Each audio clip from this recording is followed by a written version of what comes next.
left copy. Countdown clock will resume on my mark. 3, 2, 1, mark.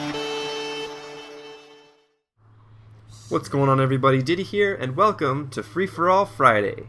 This is going to be a weekly series where I bring you one of my better gameplays of the week and either give you tips, bring you a live commentary, or maybe, a montage-esque style video with some music playing in the background. Since this is the first video of the series, I figured I'm going to talk a little bit about how Free For All can help you become a better overall player. Now, if you're a seasoned Halo veteran, then what I'm about to say is probably going to come to you as common sense. But to the other players, I hope you can find it somewhat informative. To start off, Free For All is, in my opinion, not actually about who can get the most kills the quickest, but rather who can steal everybody else's kills the fastest. That's right.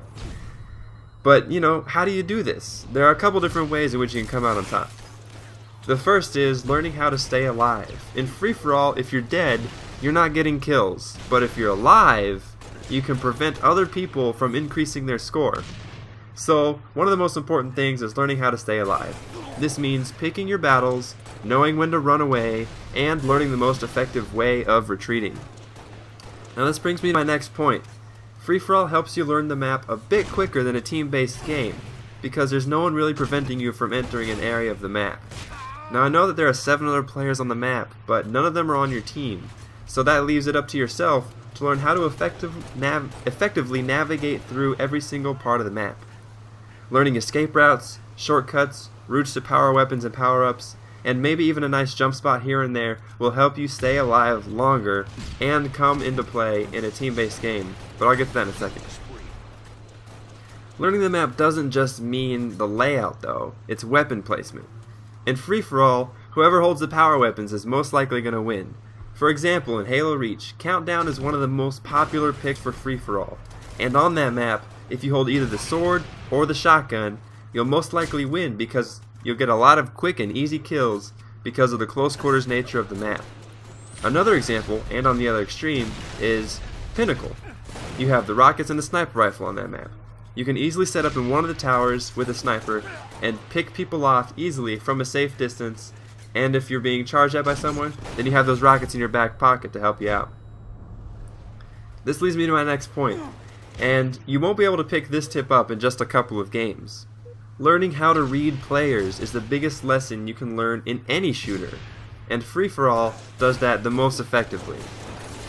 Because there are 7 other players on the map, you have more people to study from. Now, what do I mean by reading players, though? Remember what I said at the beginning? How Free For All was all about who can take other people's kills the fastest? This calls upon your ability to read other players. For example, if you see 2 people in a firefight, you have to quickly establish who's the weaker of the 2, clean that guy up first, and then focus on the other guy. This will put you up by 2 kills, and you effectively prevented them from increasing their score. And remember, if you're dead, you can't get kills. Reading players isn't just about knowing whose shields are lower either. The more people play a game, the more they begin to establish a certain behavior and style of play, meaning which routes they travel more frequently, where they like to set themselves up on the map, and how they react to certain situations, like a grenade being thrown at them. By playing Free For All, you begin to better understand why players do what they do and how they do it. This will help you better predict their movement around the map, and with your prior map knowledge, those shortcuts and effective routes, you can better prepare yourself to cut them off and outplay them. So how do all these things come together and make you a better overall player? Well, if you like to play competitive style games like MLG or Zero Bloom Slayer, or Team Objective for that matter, the better you can handle yourself, the more beneficial you are to your team. For team-based games, I would say one of the more useful tools to have is the ability to read players though. If you know the popular routes on the map, you can better predict where an enemy is going to go, and you can call that out to your teammates who might be on the other side of the map and can't see that particular part of the map, and if that enemy player is endangering them, then they'll learn about it because you call it out. So the better you can read the players, the more beneficial you can be to your teammates. Also, in terms of knowing how to stay alive, if you're dead, you can't help out your team.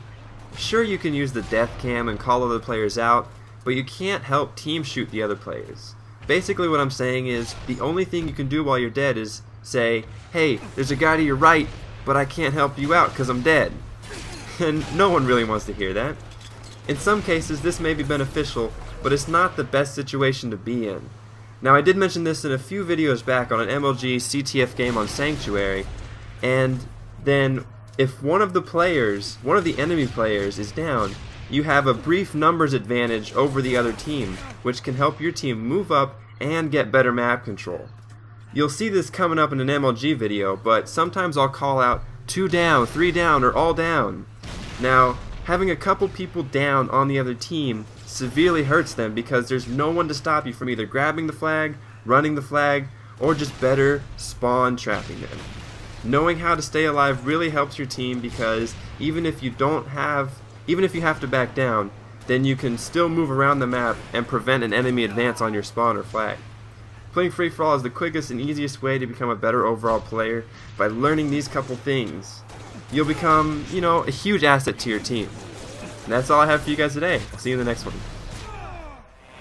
If you've made it this far in the video, I hope you leave a like, and if you really liked it, go ahead and click subscribe because this Sunday, I hope you all join me for a live team doubles session with Stampy Longnose. There'll be another series. See you there.